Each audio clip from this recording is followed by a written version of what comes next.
We are in the Shulchan Aruch. If you're on the Google Classroom, I don't have copies of this there. We're just in the Shulchan Aruch, chapter 51 of Orach Chaim. But we have books. We have 3 more volumes. If you would like Marlene to ship them to you, you could just send an email to marlene@shiviti.org. We're talking about which interruptions you can do in the middle of your prayers when you hear other things happening. So if you look on page 26 at the top of the page, En la'anot Baruch Shemo. You should not answer. We were talking about where you could say Amen, which Kaddish, or I have one more book in the box if you want. Which Kaddish you could answer Amen to, which parts of the Kaddish, Kiddusha, all of those things. Now we're talking about Baruch Hu u'Baruch Shemo. What does Baruch Hu u'Baruch Shemo mean? The one on the right. Yeah, that one. What does it mean, Baruch Hu? Blessed is He, blessed be His name. And if you go to most Bate Knesset now, that's already become 2 words. Or how do they say it? They say Baruch Shemo, like that. I don't hear 4 words, but it's Baruch Hu u'Baruch Shemo. There's blessed is He and blessed be His name. And for some words, it's an interruption. That's exactly what we're talking about right now. Yeah.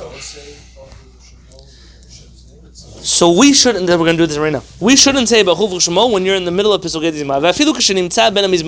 Even if you're in between sections, we knew that in between sections of the Pesuke Zimah, you're in between paragraphs. It's fine. It's a little bit easier to interrupt in between sections than in the middle of one. ואין צריך לומר שאסור לענות ברוך הוא ושמו כשנמצא באמצע קריאת שמע וברכותיה ואפילו בבין הפרקים.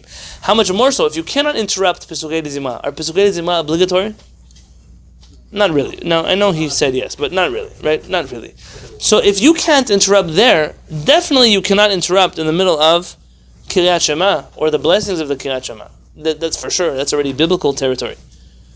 V'afilu ben perakim, even in between sections there. What about the Al-Korah that announces pages? Okay, that's a different halakha. If you look in Shulchan Aruch, Orach Chaim, Resh Lamed Vav. Resh Lamed Vav is 236. Marande writes that you can announce the Rosh Chodesh between certain sections of the Tefillah. There he's talking about Arvit, because that interruption is for the sake of the community, and there are certain things that for the sake of the community you can announce. Not all things can be announced, but it's in that if you want to research, that would be the starting point to look at. Right, that was the Pesuke Zimah, but here is something else. Ulam bat mutar la'anot Baruch Hu Baruch Shemo כשנמצא בנשתבח ליוצר. You're allowed to say Baruch Hu Baruch Shemo when you're in between. What's Yishtabach? Is that last of the Pesuke Zimah before you begin the blessings of the Kriyat Shema. ואסור לענות Baruch Hu Baruch Shemo בין גאולה לתפילה של ערבית. You're not allowed to answer Baruch Hu Baruch Shemo between the Geula and the Tefillah. What is Geula and Tefillah? Yeah, Baruch Hashem Gal Yisrael. A rabbi say Gimel Techefot Hen. There are 3 things that have to happen one after the next. One of them is when you say the blessing of Gal Yisrael, you immediately have to start your Amidah. Yes, so you can't make interruptions between the blessing Gal Yisrael and the beginning of the Amidah. Famously, we do interrupt. What do we say? We say Adonai Sifatai Tiftach Ufi Agit Yeladecha. That's an interruption. No? Our rabbis already tell us that interruption is warranted because it's an extension of the tefillah. Okay, you'll go down that rabbit hole when you want to. So you cannot say Baruch Hu Baruch Shemo by the Geula and tefillah of Arvit. V'kol sheken she'asur la'anot Baruch Hu Baruch Shemo ben Geula לתפילת shacharit. How much more so you can't do it in the morning? What is the difference between Geula and tefillah of shacharit and Arvit? After Shacharit, in the middle of Shacharit, Baruch Hashem Gal Yisrael, what's the next thing that you do? Which one has Kaddish? Arvit. Arvit has Kaddish. We do Kaddish. By Shacharit, we don't even say Kaddish, because Kaddish there is an interruption. The main Geula and Tefillah is in the morning. Our Chachamim understand that in the evening it's like a secondary Geula and Tefillah. So even though that's the kind of thing you can interrupt with Kaddish, it's not the kind of thing that you can interrupt with Baruch Hu Baruch Shemo. So what is the status then of Baruch Hu Baruch Shemo? Why is it such a low status? I mean, why can it not interrupt pretty much anything? Why can we not say Baruch Hu Baruch Shemo throughout the Tefillah? Right, you said the Yemenites don't say it. let's look at this, and if we don't finish it in writing, I'll tell it to you outside. At the bottom of page 26, there's a little tet in a bracket. You see that?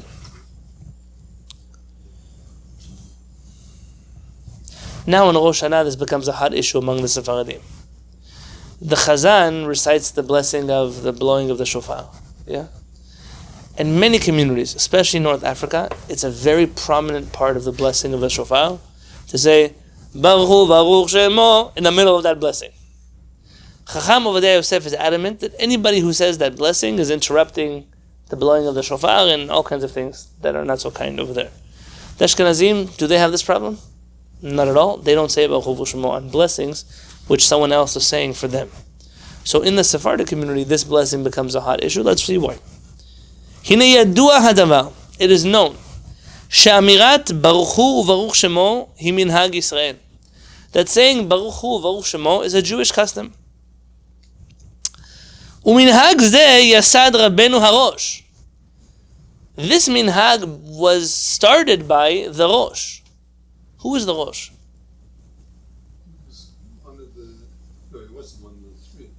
Yeah. It's one of the three rabbis that Shulchan Aruch chose for the Rif, the Rambam, and the Rosh. But who was the Rosh? Rabbeinu Asher. Who is Rabbeinu Asher? Tell me something significant about it. Right, that's right. Okay, very good. Why not? Tell me why not. That will be the answer to my question. Because you're asking, he doesn't like him because he was he was an authority and he didn't give spread. Yeah, but where is he from? France. Very good. He's a French-German rabbi. The first to hold a pulpit, maybe not the first, but the most significant to hold a pulpit in Spain. Exactly. This walks right into the Maimonidean, anti-Maimonidean controversies. The Rosh steps in, and essentially many Sephardic customs begin to shift because of this Ashkenazi influence in Spain. This leads to all kinds of other politics that go on. The Rosh is very careful which Sephardic rabbis he appoints to other pulpits in Spain. You know, Spain is split into two. The Sephardic community is not. Sephardic community is split already in Spain into two. There's northern Spain, which is Catalonia. That's touching France, and that's influenced by the French rabbis. And you have southern Spain, known as Andalusia, and then that spreads into North Africa. Those are if you would want to call them something, you would call them the Maimonidean rabbis. The Kabbalists of Spain come from Catalonia. The other rabbis come from Andalusia. Now, the Rosh instituted this custom of saying Baruch Hu Baruch Shemo. You can already begin to understand that the conversation of Baruch Hu Baruch Shemo is not relevant to the Yemenite community at all, because the Yemenite community is already completely separated at this point from this part of the world, and their only authority in halakha at this point in history is the Rambam. What about the Rosh? Very nice. We heard about he got a nice job in Spain. It doesn't matter. Is the Rosh before the Rambam, or they're contemporaneous? That's a great question. All these years are almost the same. I believe the Rambam comes first. Yeah. If I'm not mistaken, the Rosh has critique on people who are learning. I think the Rif is before. The Rif is before the Rambam. Yeah. So, here you have a custom. It's an Ashkenazi custom. V'huva b'Shulchan Aruch, and it's quoted in the Shulchan Aruch. Siman Kuf Chav Daled Saif Hey. Now, if you want to look at the Shulchan Aruch for a moment, Owen, can you bring me a Shulchan Aruch from here? This set right here, Shulchan Aruch. I'm looking for Kuf Chav Daled. It might be in the first or the second. I don't know how this one is broken up.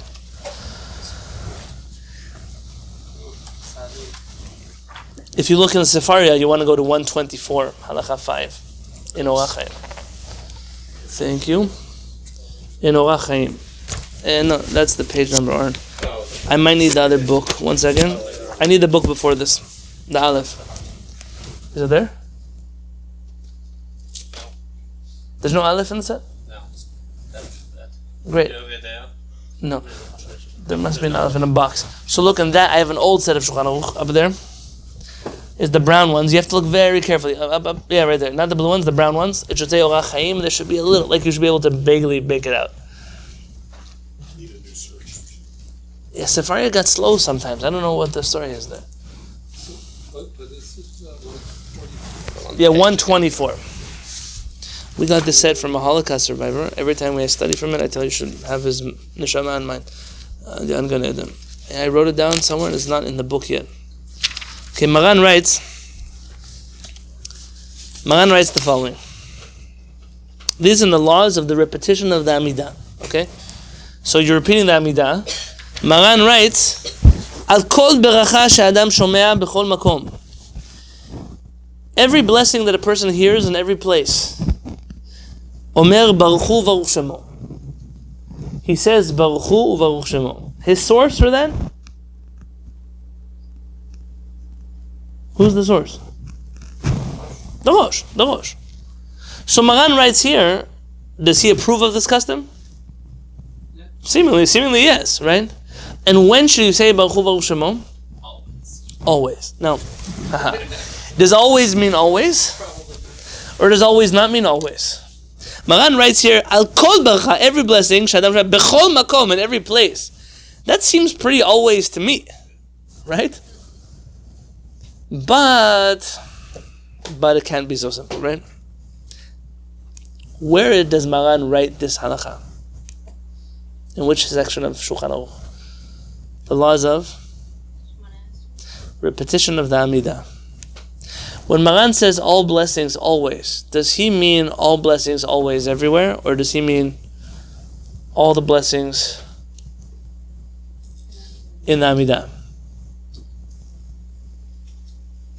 Now, if it only is referring to the Amidah, then why does he say everywhere? Maybe there's another type of blessing that is similar to that of the repetition of the Amidah. You understand where I'm going with this? Before we read the sources, let me tell you outside how this works. Likely we'll read all the sources next week. In North Africa, the accepted interpretation of the Shulchan Aruch was, Maran means that we should say Baruch Baruch Shemo everywhere. What does it mean everywhere? Everywhere. On which blessing? Any blessing you hear. Anything. The Ashkenazim understand this. Magen Avraham here says that this refers to blessings in the repetition of the Amidah. What's the repetition of the Amidah? Someone is saying blessings, and you're just listening. Is he saying the blessing for you? Not really. You already prayed the Amidah, right?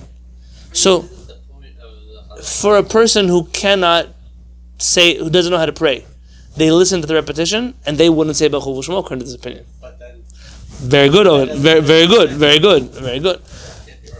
So essentially, the way that Chachmei Ashkenaz understand the Rosh's custom is that you say Baruch Hu Baruch Shemo for every blessing that someone is saying that is not intended to fulfill a blessing for you. Yeah? Because that's like the repetition of the Amidah. So go back to the blowing of the shofar. When the Tokea is saying the blessing of the shofar, he's saying the blessing for himself and for you. In that case, in which halachic mechanism do we use that someone can pray something for you? Do you know the legal term? Yeah. To have them in your mind, and then they have to have you. Very good. The first is kavanah. You have to be thinking he's saying the bracha for me, and they have to be thinking I'm saying the bracha for you. So it has to be mutual kavanah. One more. Which mechanism? You're not saying anything, so how does it count for you for anything? your mom said you're acting as a shaliach. Okay, that's what Al-Khanan said. Very good. But what's... You're not praying, so how can you pray without praying? What are you doing? You're hearing. The halakha says, Shomea ke'oneh. There are when you listen to a tefillah, it's as if you are saying the tefillah. That's the mechanism. That's why when someone talks during Kiddush, the Kiddush doesn't work for you.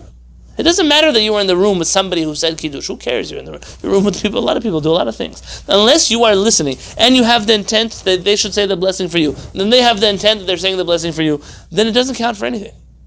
When I see in the Beit Knesset someone talking, Baruch Hashem, by us nobody talks. We have guests sometimes. I see that they talk during Kiddush, I go bring them a glass of wine. You have to do Kiddush again? My Kiddush didn't work for you. You spoke. Saying Hamotzi, I'm saying Hamotzi for you. How are you talking? I'm not talking about talking in between bread and... I'm talking about during the blessing that I am saying for you, how can you talk? During the repetition of the Amidah, how are you speaking? In which reality? That's why by us we skip the Amidah half the time. It's repetition. Why? What's the point of saying a repetition of the Amidah when nobody's listening? Now in our Kehillat, one thing. When we're a small room like this one we prayed here, was one thing. In a big room, I see that big things get distracted. I see we have guests. Guests, they know how to pray. The Beit Knesset they go to, they don't pray there. So they end up, bar mitzvahs happen, people talk during bar mitzvah. So skip the parts that they're saying amen for no reason. Nobody's listening to the tefillah. And here you come to a huge disagreement. Along comes some Sevadim, like Chacham Ovadia Yosef, for example. And he says, What happens if I don't say Baruch Hu Baruch Shemo? What do I lose by not saying Baruch Hu Baruch Shemo? Nothing. This is a Rosh's custom. The Yemenites, they don't even say Baruch Hu Baruch Shemo at all. So why say Baruch Hu Baruch Shemo in a situation where if I say it, it might be considered talking during the beracha? So imagine you're saying Kiddush for me. I say Baruch Hu Baruch Shemo. And now I'm like a person who spoke in the middle of Kiddush, and then I don't even get the Kiddush to work for me. Why should I opt into an Ashkenazi custom that may destroy my ability to have the mitzvah fulfilled for me? So Chacham Ovadia Yosef warns against saying any Baruch Hu Baruch Shemo at any time where it's for you, because you could lose out on the whole blessing entirely. What about Birkat? So Birkat Kohanim, that custom of saying Baruch Hu Baruch Shemo is not by all the Sfaradim, and that's not really a blessing in the first place. Meaning, it's not the traditional Baruch Ata Hashem formula. It's its own. It's kind of like we do on Yom Kippurim. Adonai Shamati Shimacha Yareti. We say Baruch Hu Baruch Shemo. I don't know why there Baruch Hu Baruch Shemo and not by all the other places we say Hashem's name. I don't have an answer for you how those Baruch Hu Baruch Shemos got started. Yes. Also do that during the Kohanim blessing. That's what Zev is in. The Kohanim blessing, exactly. It's not the normal Baruch Ata Hashem formula. Now, with that being said, Rabbi Shalom Asas comes to Israel. And he writes a famous teshuvah, which I don't know if he's going to quote here yet. And he says that when I came to Israel, I changed nothing of my customs that I had in Morocco. Who appointed him as chief rabbi of Jerusalem? Chacham Ovadia Yosef. So Rabbi Shalom Asas really is endorsed, and Rabbi Yosef didn't have a lot of love for the Moroccans. It was a contentious relationship. Yet he brought a rabbi from Morocco, the chief rabbi of Morocco, and made him the chief rabbi of Yerushalayim because he relied on his halachic judgment that much. There are letters where they each write, this letter is only theoretical unless the other rabbi signs on my letter. I mean, they trusted each other. They were very close friends. There's a famous debate between the two of them. They were fighting about something, one of the books, and I saw Teshuvah, and he says, stop pretending that all the minhagim of Morocco are God-given halachah Moshe Sinai. They're all given from Moshe and Mount Sinai. And so Rabbi Masah says, okay, when you stop pretending the Torah was given in Baghdad, I'll stop pretending that, like they had their moments of tension, but he was in that position largely due to the help of Chacham Ovadia Yosef. Nonetheless, he never gave in halachically. He said, I didn't change one of my customs from Morocco, but especially, I never stopped saying Baruch Hu Baruch Shemo on all the blessings that I heard. That minhag of Baruch Hu Baruch Shemo is a very precious one, even though it comes from the Rosh. In North Africa, they took this very seriously. By every kiddush, by every hamut, by everything, Baruch Hu Baruch Shemo. Now, if you're Yemenite and you never say Baruch Hu Baruch Shemo, then I understand, don't say Baruch Hu Shemo. My father's side of the family doesn't say Baruch Hu Shemo at all. But if you're anyways doing what the Shulchan Aruch said and you're saying Baruch Hu Baruch Shemo, my opinion is that you should say Baruch Hu Baruch Shemo like the way the literal interpretation of Shulchan Aruch is everywhere, all places. Maran went out of his way to say that, but you don't want to stick your head in fire, so you'll be like the people who don't know which blessing to say on a chocolate-covered raisin. And you'll eat an apple, and you'll drink some water, and you'll never know which blessing is a chocolate-covered raisin. I don't mean any chazron. If you follow Chacham Ovadia Yosef, and that's the way you want to look at the halakha, you're welcome to do that as well. But that should explain to you why we say Baruch Hu Baruch Shemo in all kinds of places where nobody else says Baruch Hu Baruch Shemo. And it should also explain to you why Baruch Hu Baruch Shemo is not important enough to interrupt Shema, or the blessings of the Shema, or Pesuke de Zimra, because it's that late of a custom that it's not able to push off rabbinic or biblical prayers for sure. Yeah? You learn something new every day, God willing, we will pray Arvit, followed by a shorter Salichot. You're welcome to stick around if you like. You're welcome to go home if you like. I would like to introduce all of our guests. Welcome. Please make yourselves known. And God willing, we will see you here on Thursday night for a class on Teshuvah by Rabbi Chaim David Halevi.